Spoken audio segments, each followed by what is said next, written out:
Case is a contrast-enhanced CT scan of the abdomen pelvis in a patient who presented in the emergency room with abdominal pain as well as nausea and vomiting.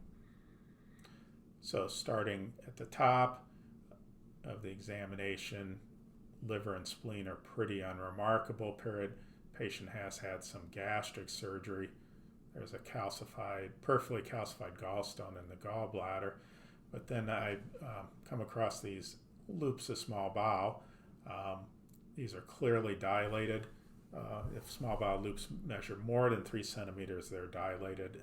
You can see from the reference markers, these are over 3 centimeters in size. See multiple air fluid levels.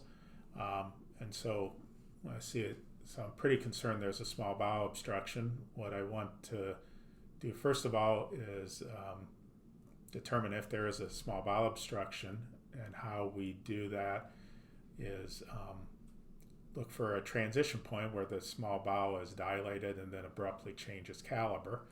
Now, as we're coming down, beginning to see a large hernia here with a dilated loop of small bowel going in, and there are multiple dilated loops of small bowel here.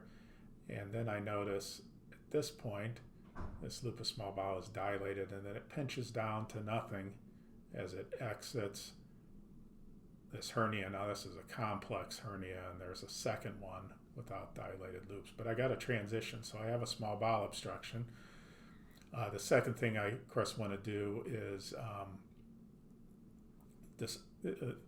figure out the etiology. Well, in this case, it's not particularly challenging, and this was probably visible clinically. The patient has a large complex hernia, and hernia probably behind adhesions is the second most common cause of a small bowel obstruction.